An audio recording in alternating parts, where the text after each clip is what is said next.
Sonnet 102 by William Shakespeare, 1564 to 1616.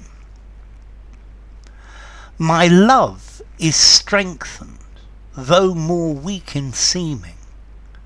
I love not less, though less the show appear. That love is merchandised, whose rich esteeming the owner's tongue doth publish everywhere.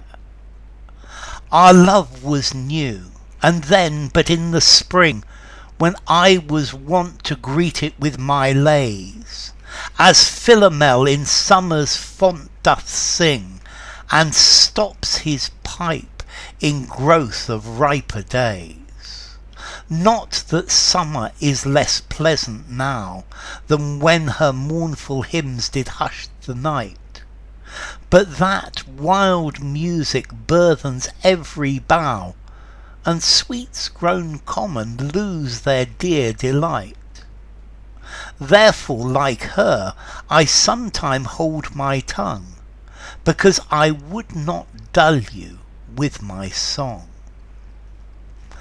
Okay, this is a sonnet by William Shakespeare. This is to the fair youth. The fair youth is a young man who Shakespeare has fallen in love with, and the relationship has been going for some time, and it seems that initially Shakespeare was writing lots and lots and lots of poems about him and to him, but these poems seems to have dried up, and he's trying to explain why he's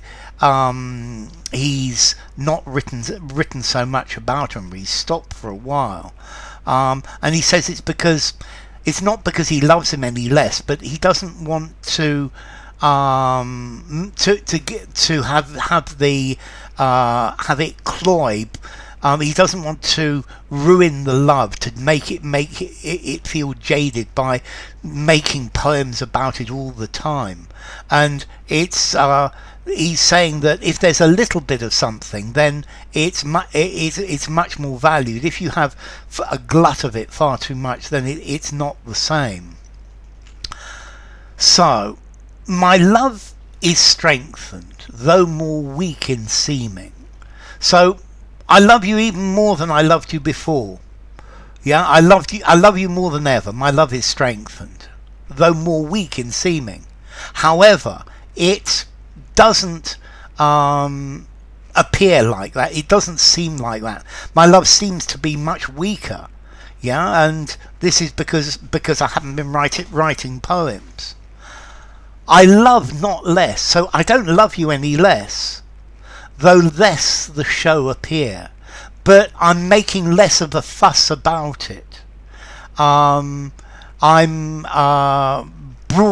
broadcasting it everywhere much less. Okay, so I'm making a much less fuss about it. That love is merchandised, whose rich esteeming the owner's tongue doth publish everywhere.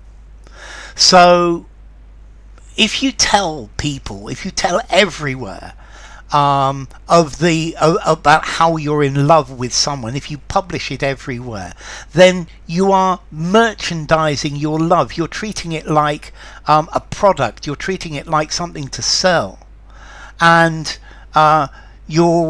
so the love, whose rich esteeming, whose high esteem the owner's tongue is talking about everywhere, is merchandise. It's like it's being sold, and going around revealing too much damages the love itself. It makes it less.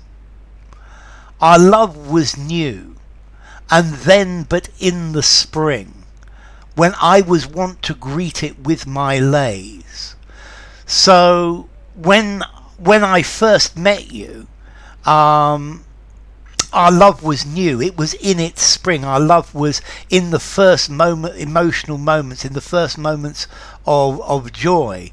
And I habitually celebrated that love with my poems, with my songs. So I just couldn't hold myself back, because initially when I first met you and first fell in love, it was the spring of love, and I wanted to write about it always. So this also says that he's no longer in the spring of love. I think actually he's probably in the autumn, but that's another question. And then he makes a simile: as Philomel in summer's front doth sing, and stops his pipe in growth of riper days. Now Philomel represents the nightingale. Philomel, or Philomena, was a woman from Greek mythology. She was raped by her sister's husband, and finally she was turned into a nightingale. Now the nightingale, when spring starts, it sings beautifully and very strongly. But as summer goes on, and as summer gets stronger and the heat gets more, the nightingale sings less and less, and by the end of summer it stops completely. So I was like the nightingale, where at the beginning of summer, the beginning of our love, I would sing about it all the time, the nightingale singing. And then the nightingale stops his pipe, he stops singing in growth of riper days, when the days get longer and hotter. Not that the summer is less pleasant now than when her mournful hymns did hush the night. And it's saying that the scene that it's not that summer is less pleasant than spring. Yeah, we're now in this is now, he's saying, a summer of love. I still say it's autumn, but they are now in the summer. It's gone through his love for the fair youth has gone through from spring into summer. And it's not that my summer love for you, the next part of of our relationship, is less pleasant than when her mournful hymns, than when the nightingale was singing her sad songs in spring, and everybody stopped quietly to listen. So here he's saying that yes, our relationship is no longer in its spring, but the summer of our relationship is no less pleasant. But that wild music burthens every bough, and sweets grown common lose their delight. But he's saying that it's now summer, and every branch is filled with the birds singing, not just the nightingale at the beginning of spring. And if you do too much of something, then it's less enjoyable. So too many birds singing, the nightingale stops singing because there's just too much song. Therefore, like her, I sometimes hold my tongue.